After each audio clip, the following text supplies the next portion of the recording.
On a visit to a Hawaiian volcano, a tourist loses his way. I made a grave error and I was really in trouble. In this vast, unforgiving environment, there's no chance of finding help. Guys, come on! To make it out alive, he must figure out how to cope before his mind and body give up. I was exhausted and injured. Fear that I may not survive this started settling in. His only companion? A camcorder. I want you to know I'll always be with you, always be watching over you. This could be the last time my kids hear my voice. I really love you guys. Bye.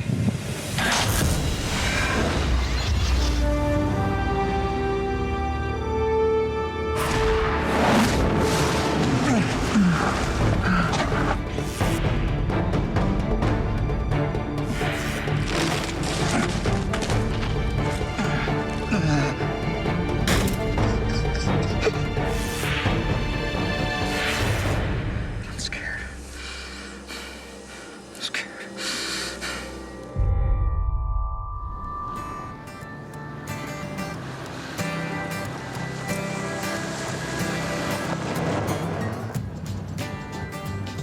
41-year-old Dewey Gadke is adjusting to life after divorce. This holiday in Hawaii is one of the first he's taken without his family. When I went over there, I really feel like my life was in a transition. I went through a painful, difficult divorce, and I was in the midst of a bunch of change. Everything felt new in many ways. I think I was taking things less seriously and becoming much more exploratory, much more curious. Dewey's hoping that a week exploring the majestic scenery of Big Island will help him come to terms with the past and plan the future. That is amazing. Like every tourist, the must-see highlight of Dewey's trip to Hawaii is the spectacular Kilauea Volcano.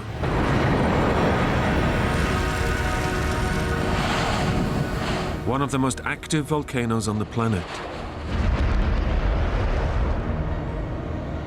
It's set in 300,000 acres of barren lava fields. Devoted father Dewey badly misses his two young daughters, Trina, aged 5, and Tara, 7, who live with their mother. Hey, Trina, Tara, it's your dad. This is the Kilauea Volcano I was telling you guys about. His kids couldn't come with him, so he's filming his holiday to share with them on his return. Ain't she amazing? And tonight, you will see her in her full fury. More later. But this trip to Kilauea is just a scout. Dewey plans to come back after dark when the volcano looks even more dramatic. My friends had told me that viewing of the volcano was much better at night because you can't see the lava in the bright sunlight.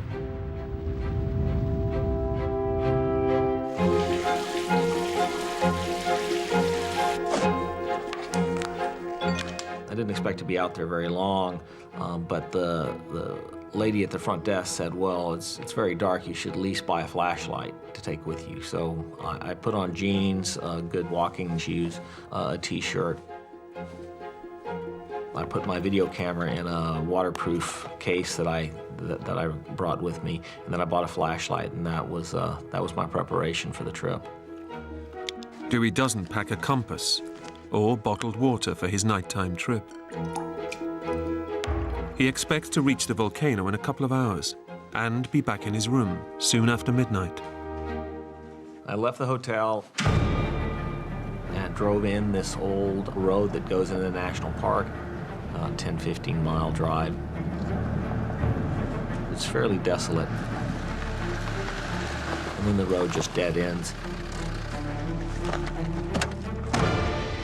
Way off in the distance, I could see the very, very faint glow of orange, of the actual molten lava.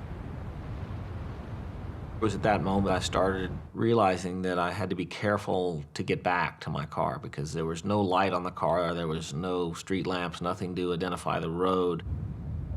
the moon was giving off a good bit of light, so I thought I'd be okay.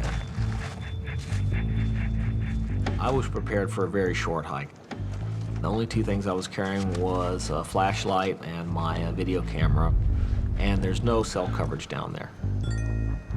So I didn't even bother to take my cell phone. Dewey is confident he'll find his way back to the car, but he's failed to factor in the unfamiliar terrain and total lack of landmarks. I was just skipping from mound to mound, and there was a breeze. I felt great. It was a really, really pretty night.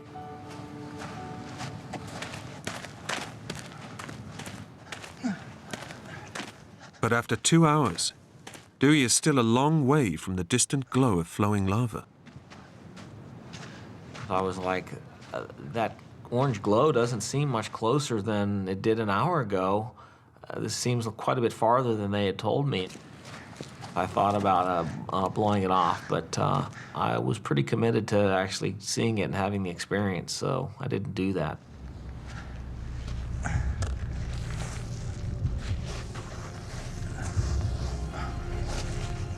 After a 3-hour hike, Dewey reaches one of Kilauea's active vents.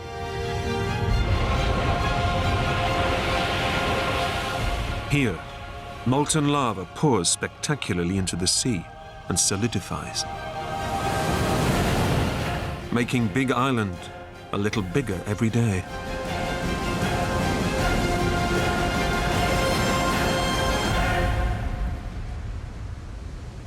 The steam and the sense of the ocean and the boiling water was just immense.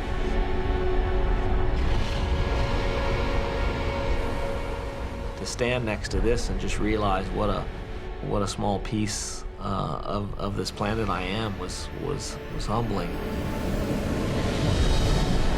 It was phenomenal. So I took my video camera out and I started filming it. And I really wanted to get closer to it, but I kept, based on my friends telling me that it runs under the ground and there's a thin crust and all this, I kept feeling the ground as I got closer, and it got very, very hot. I was afraid it would melt my shoes, and I was afraid I could break through, and so I didn't get as close as I wanted, but it was really fascinating. Hey, girls. It's your dad. Those lights in the distance? That's the lava flows crashing.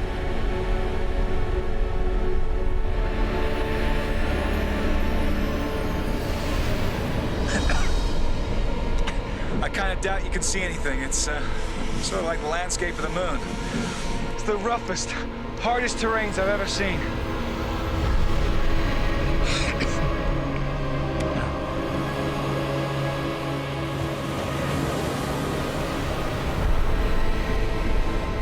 That's it right there, girls.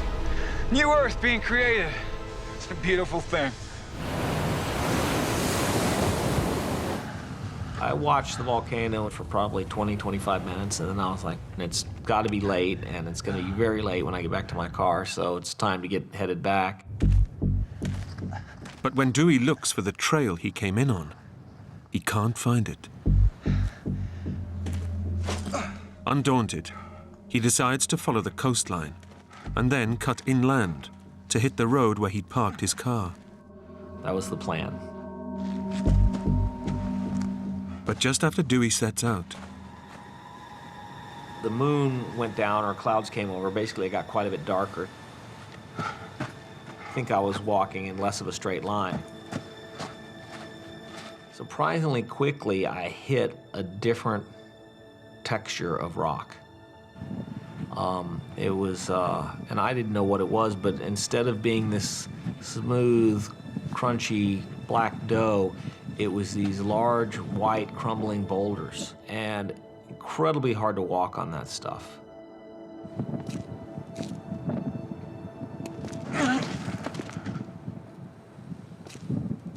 If my thinking had been clearer, I think I would have noticed that I've somehow moved to a different topography, a different geography. Something's changed here. But I just didn't know if this was some strange, I'd seen so many strange formations and strange things the lava had done that it didn't occur to me that this was a bad sign. 3 hours later, Dewey thinks he's hugged the coast long enough. By his calculations, he should be only minutes from his car. Okay, that's gotta be enough. At the point I thought I've got to be past the end of the road, I turned left to walk inland, expecting to hit the road in my car. That's where things started going badly. Dewey's taking a terrible gamble.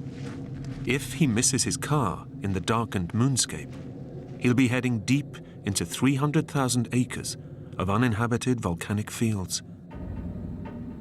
There was no trail at all. I'm just walking across raw, unmarked lava flows.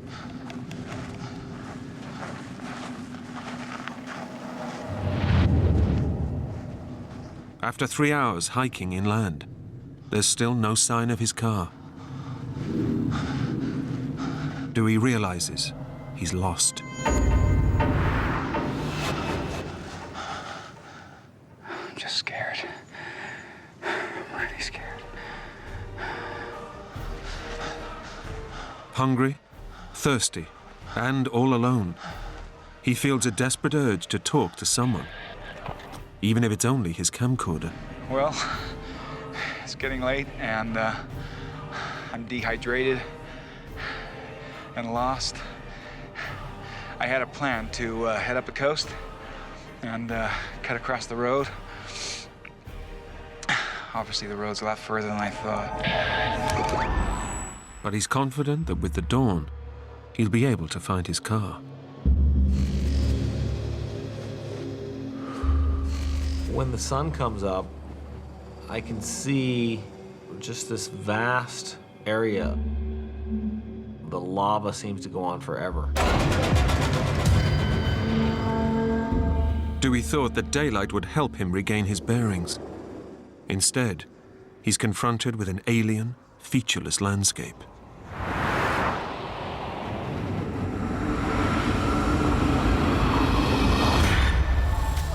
With no mobile phone, he has no way to call for help. I didn't see any signs of humanity at all. Very alone out there, very alone. Although he doesn't know it, Dewey walked right past his car during the night. Now he's walking headlong into 300,000 acres of empty lava fields.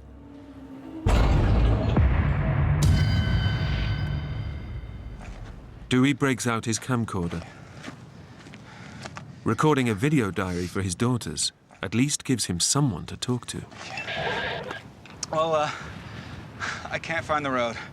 I've circled, I must have walked 5-6 miles of absolute hell. I just can't work out how you get to this spot without having crossed the road. I don't think I'll be hiking without a compass again.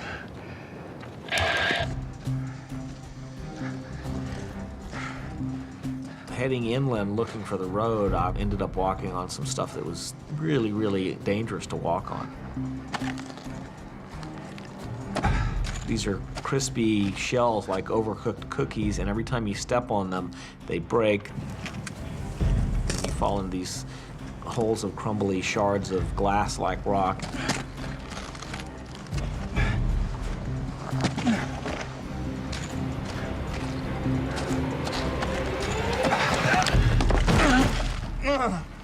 A shard of volcanic rock has ripped Dewey's arm open. I sliced a vein, and a lot of blood came out. It was really frightening. Dewey has nothing to bandage his wound with. Instead, he clamps it with his hand and hopes the bleeding will stop.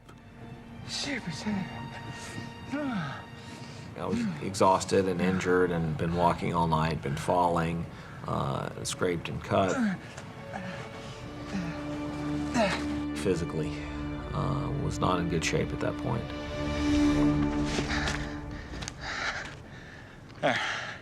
Pretty dumb, huh? Well, I just want you guys to know that I'm working really hard to get back to you.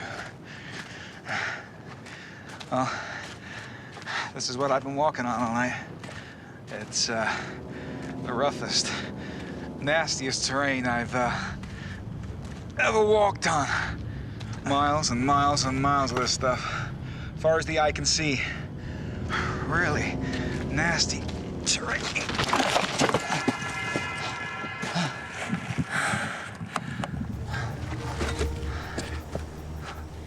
Dewey now knows that one more accident and his situation could quickly change from bad to critical.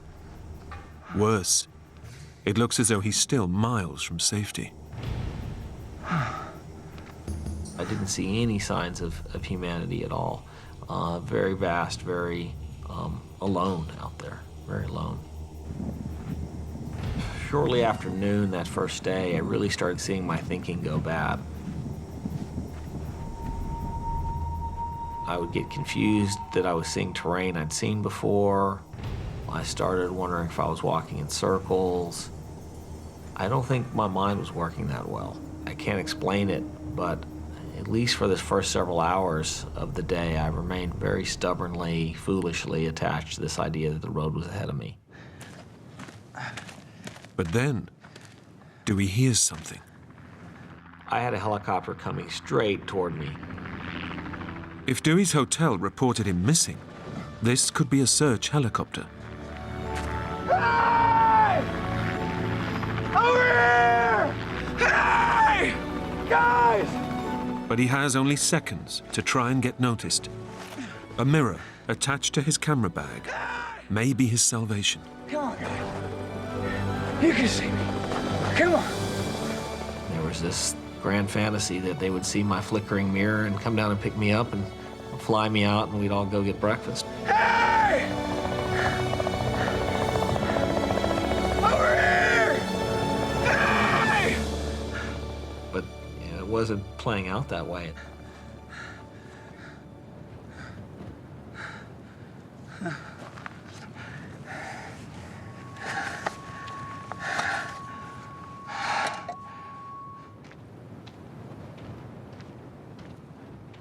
When I was out on the lava rock, I was struck by how barren of life it was. There wasn't anything anywhere.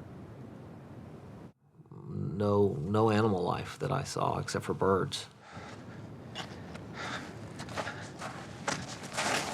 And then something hit my leg, and I looked down and it was a wire. This was the first sign of any sign of humanity I'd seen since I'd been out there. It was like a speaker wire. I traced it back and found a metal plate with reflector, like you'd see on the back of a bicycle. My mirror's not working, and I'm not getting seen. If I use this wire and these reflectors and make a belt and wear it, it might make me a little more visible.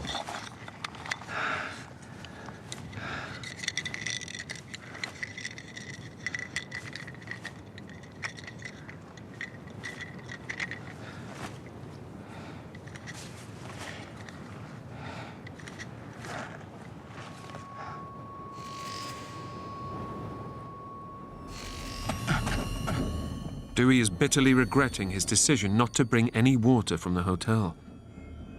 And as the temperature soars beyond 30 Celsius, the furnace-like heat of the lava fields is making him dangerously dehydrated. He's now feeling dizzy and nauseous.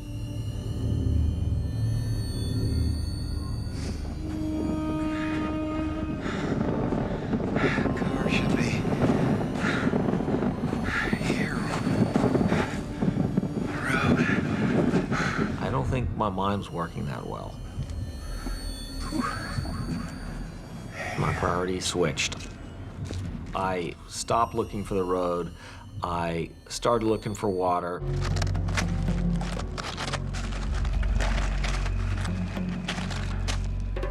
Surrounded by dust and rock, it seems like a futile task. But astonishingly, over the next ridge, his luck finally changes.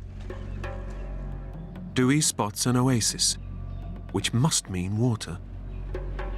The landscape's incredibly barren, incredibly open, and then there are these little oases of very dense jungle springing up.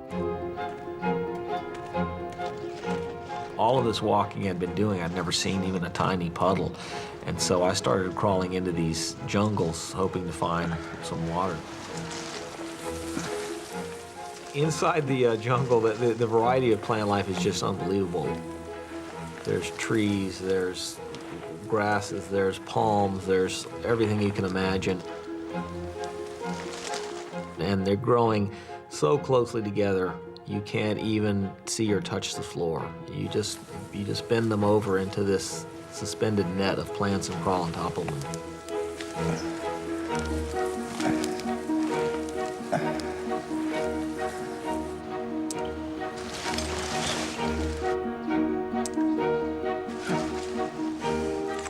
But just as Dewey gets his first taste of water in nearly 12 hours,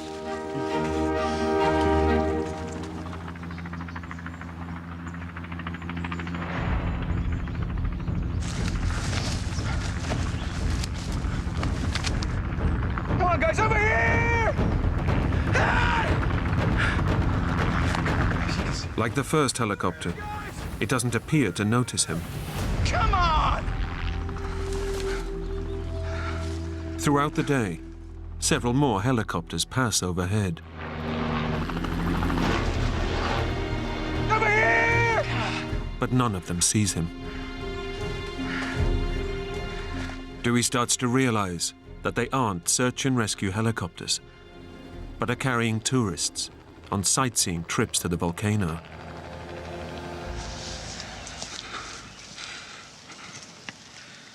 Mad with thirst, he's torn between trying to attract their attention and finding life-saving water. At that point, I started doing schizophrenic back and forth. And I would crawl as fast as I could to get out where I could reflect the mirror at them. And then as soon as that didn't work and they were gone, I'd crawl back in again to try to find moisture. Over here! Guys! Come on! I was really operating in very much a panicked way that was just, it was burning up everything I had. Then I look down and the beads of sweat on my arm are as big as the drops I'm getting. So I'm exerting way more energy and water and moisture than I am actually getting moisture.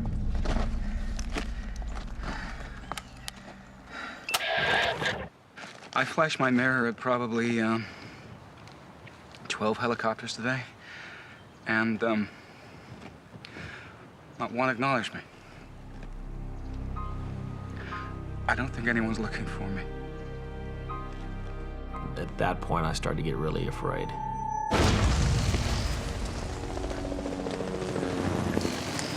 I can't do two things at once. I need to find water. I'm going to make it for at least a year without a helicopter, but I'm not going to make it another day without water.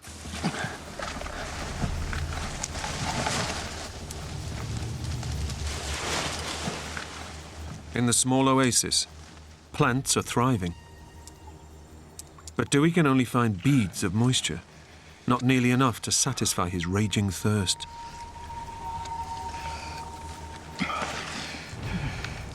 I see this very large drop of water. I'm leaning over to try to reach it, and as I do, I'm supporting myself from falling by pushing on the edge of a tree with my left hand. And I was like, something feels strange. And there's a green moss growing on the side of the tree. I tore some of it off and squeezed it. A trickle of water ran out. I did hold the water in my mouth as a test to see if there was anything acidy or burning that felt like it might be poisonous.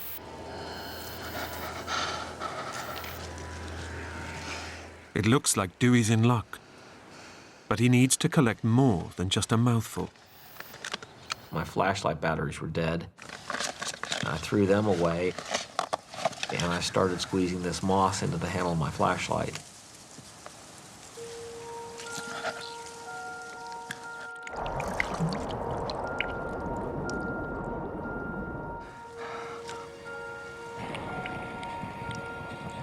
It wasn't exactly, clean, delicious water, but I was pretty happy that I'd actually found it. That gave me some confidence. It improved my thinking and my sense of hope. I don't think I was completely dancing for joy yet, but I was encouraged. I actually had found a source of water.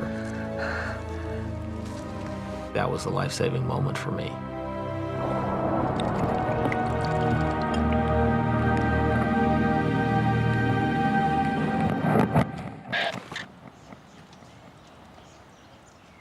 This amazing green moss has furnished me with a flashlight full of delicious muddy water.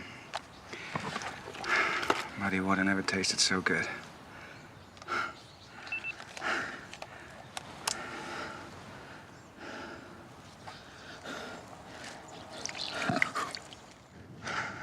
The small oasis has saved Dewey's life, for now. But he knows that if anyone is looking for him, his best chance of being rescued is out in the open. In fact, Dewey's hotel has raised the alarm, and an air search and rescue is now on. But spotting a tiny figure in nearly 300,000 acres of featureless terrain is like looking for a needle in a haystack. As a second night on the volcano approaches and temperatures begin to plummet, Dewey realizes he must find somewhere to shelter. I felt like I had to find a warmer place because I couldn't sit out in the wind and get any sleep. I found this crack that just went straight down into the earth. It wasn't even a cave, it was kind of a fissure. And I crawled down into there. But it was very frightening, incredibly crumbly. And I was really concerned that if I just bumped to the wall in the wrong way, this thing could cave in on me.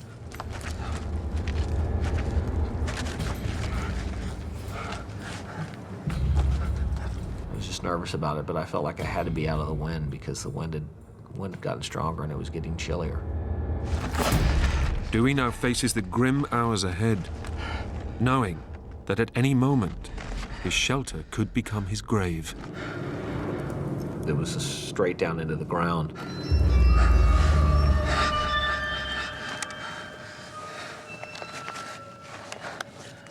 Exhausted and despairing, Dewey is now regretting leaving the safety and shelter of the oasis. All he can do is pray he can survive till morning.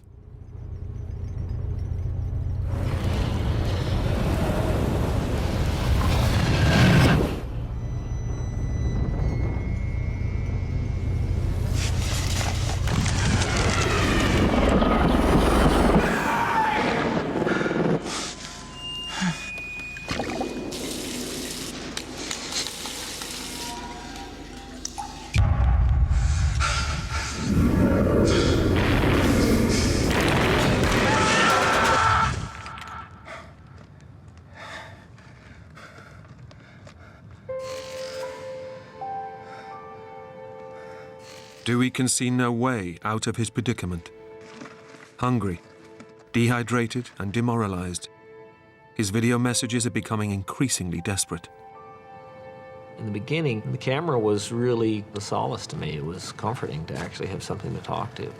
Kids, hi. It's your dad again. But by the third day, some real grounded fear that I may not survive this started settling in. I'm so sorry to let you down, but I'm in real trouble here. Truth be told, I don't know what to do.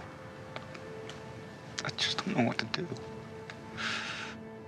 Dewey's beginning to think that he may not make it out alive.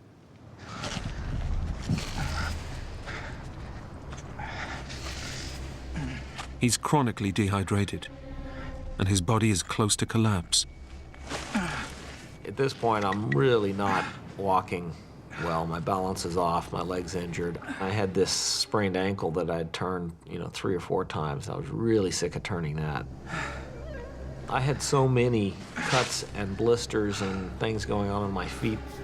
I felt like If I keep walking on these rocks, collapsing and falling, I'm going to break a leg and die. You're gonna kill yourself like this, Dewey. Dewey needs to get water, and soon. That means finding another oasis. In temperatures approaching 40 Celsius, his body is losing over 3 liters of fluid a day. And Dewey's brain is starting to suffer the effects of serious dehydration. I don't know that I can articulate exactly how dehydration felt. A fuzzy, unclear way of thinking. Thinking I'm walking in circles. Dry mouth. Seeing things.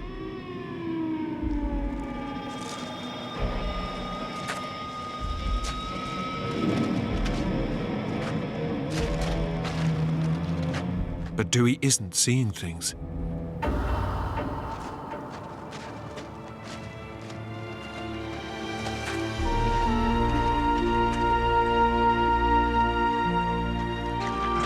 He's found water, just in time.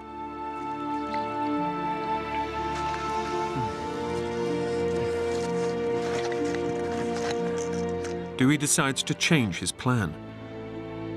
Instead of trying to escape the volcano, he'll stay at the water source and pray that someone rescues him. My idea was, yeah, if I can learn to survive, I can make it as long as I have to. Dewey hasn't eaten in 37 hours. He's starving, but has no idea what's edible and what might be poisonous. One thing I had been doing is testing some foods to see if they made me sick and see if they were edible. So if I had to stay there for a long time, I would have an idea of what I could eat to survive.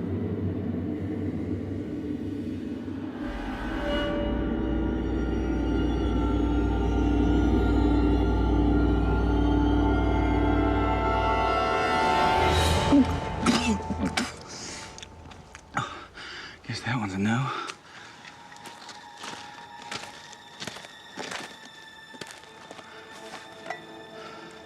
Starving and exhausted, Dewey desperately needs a good night's rest to regain his strength. Calm, Jerry. So I figured I'd better come up with a way to shelter myself. Dewey's life in the city hasn't prepared him for this. So he must dig deep and develop survival skills.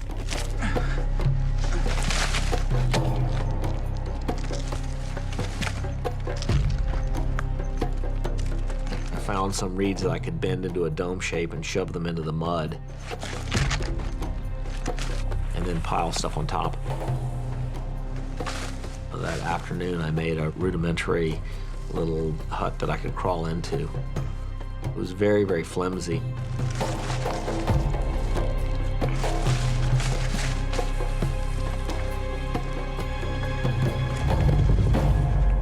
Proud of his achievements, Dewey decides to tell his daughters.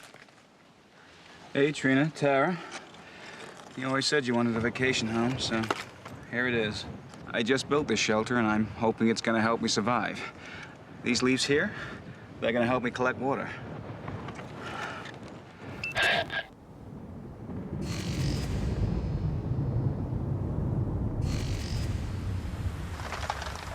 In the night, rain begins to fall. A light shower could fill his leaf collectors with life-saving water. But this isn't a shower.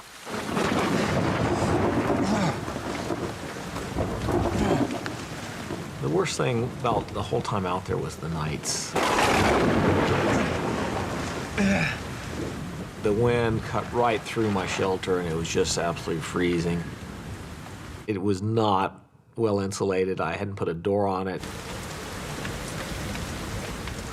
Being in the wind and the rain and bugs crawling on me and not being able to move because I'd knocked down my shelter. That was the hardest thing for me. I shivered the whole night, and it wasn't a mild shiver. I shivered like deep muscle shiver.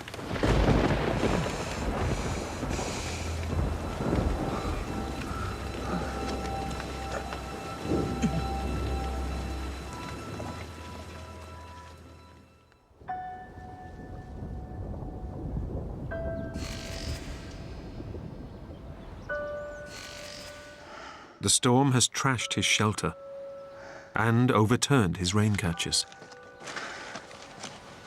The third morning, the hunger had set in, the isolation had set in. I'd been shivering all night. I was exhausted. I was injured. I was sore.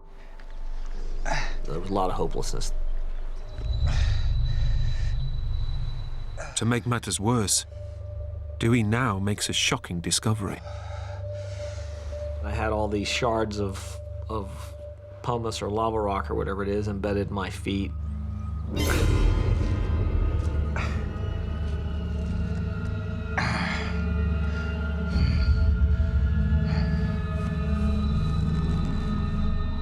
There was some pussiness to it, and there was kind of a reddish line, and it was really sore. Just a constant swollen pressure inside of it.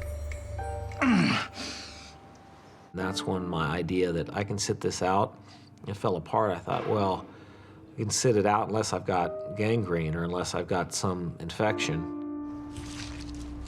It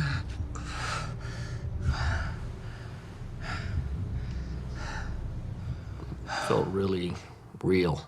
You know, it felt really right up against the edge of existence at that point.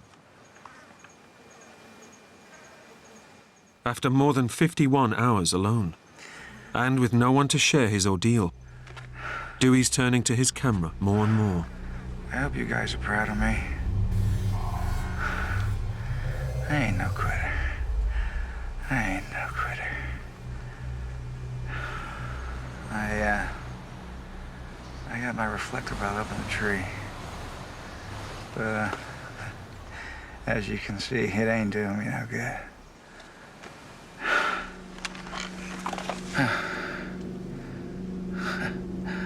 Looks like it's just you and me.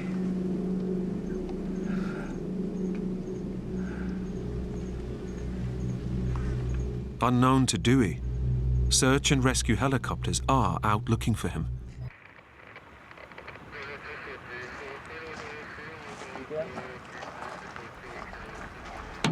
In the night, local police have found his jeep.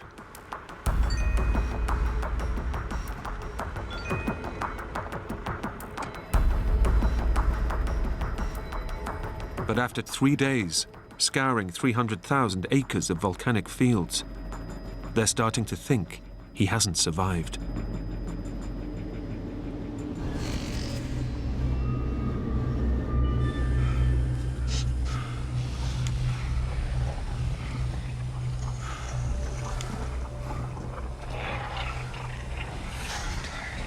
Tired. Real tired. I'm scared.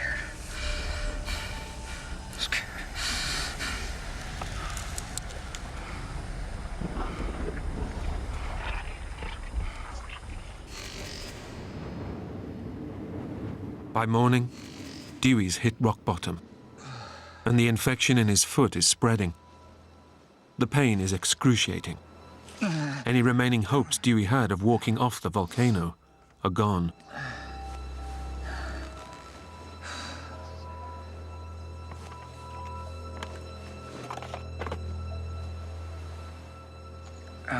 My foot is pretty badly blistered, and I'm pussing.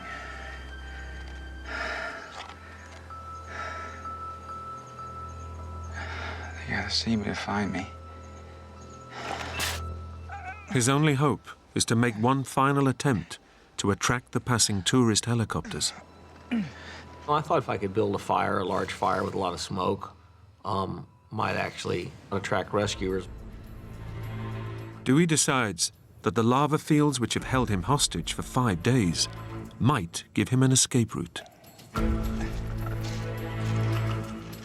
If he can use the red-hot lava to ignite a branch, he can start a fire and make a beacon. But to do it, Dewey must brave the volcano's toxic gases. Even brief exposure to concentrated carbon dioxide could kill him.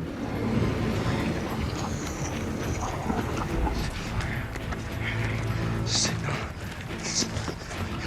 Rescue me. I crawled down into one of these volcanic vents and tried to stick a long branch down into where it seemed like it was a hot area.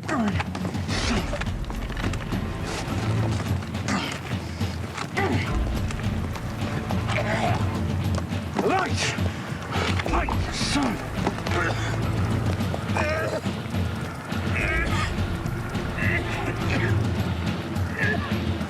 Burn, you son of a... After just a few minutes choking in the intense heat and smoke, Dewey realizes he's taking a suicidal risk. There was fumes coming out of there, and I was afraid I was going to pass out.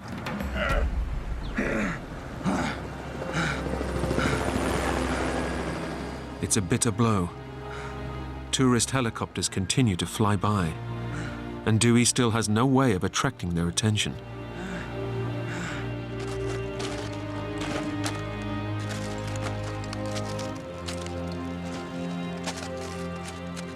I came to the conclusion the only way I'm going to be able to get a fire is if I can get a magnifying glass to amplify the sun onto some leaves. The only place I could think to get a magnifying glass was the lens inside of my video camera. The camera was always my companion, someone to talk to, my connection to the outside in a way. Talking to it every day was a solace to me. It was comforting, so I didn't want to smash it. Before destroying the only companion he's had, Dewey decides to record one final message to his daughters. I was thinking, you know, this could be the last time my kids hear my voice.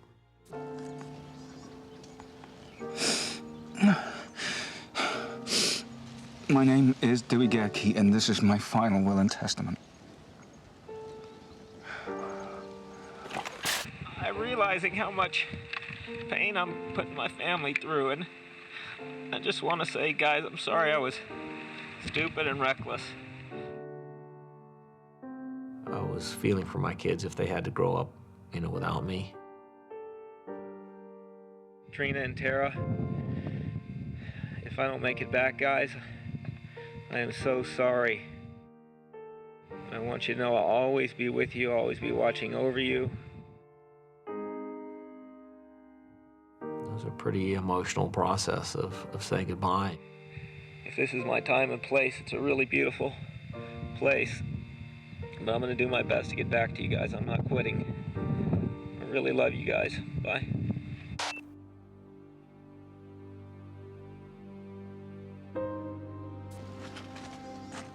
But Dewey does have one slim hope.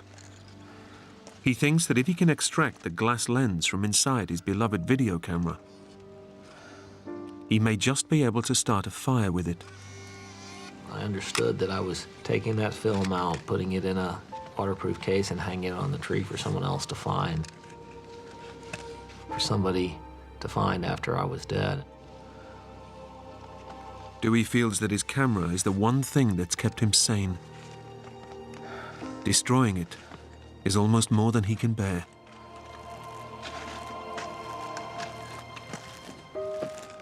But I figured I needed to. I needed to, you know, make the hard choice and try to find a way to stay alive.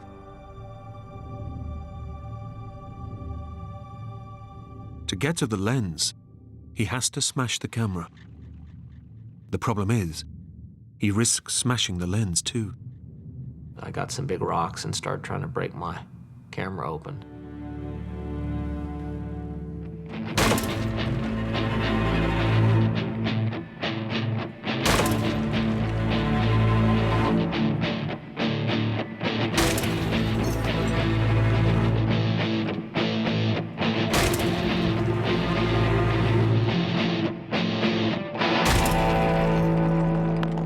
I couldn't get anywhere. The lens just won't come loose. If I hit it too hard with too big of a rock, I would have crushed the glass, and it was just a painful effort.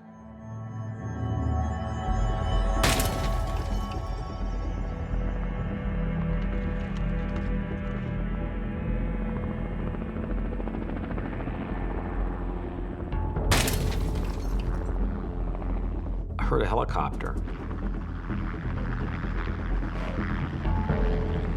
But it's yet another tourist group, checking out the volcano, not looking for him.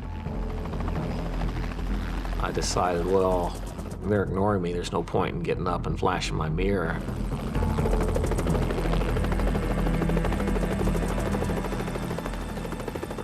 But it flew right over to me, and I was like, is it possible that they actually saw me this time? And started circling me, and it was at that moment that I totally knew they saw me.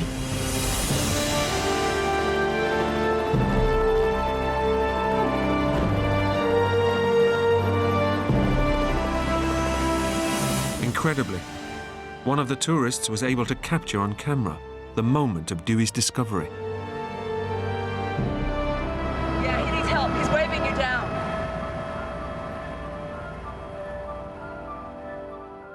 And it was at that moment I really started crying. I was alive after 5 days.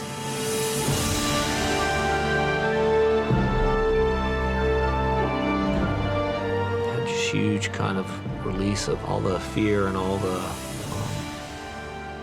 desperation I've been kind of keeping somewhat at bay. And it all came busting forth, and I just sat on the ground and I cried and I shook.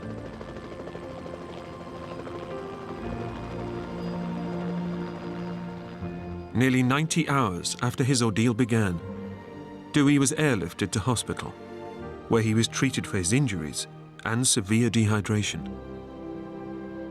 4 days later, he returned home to Austin, Texas, to be reunited with his daughters.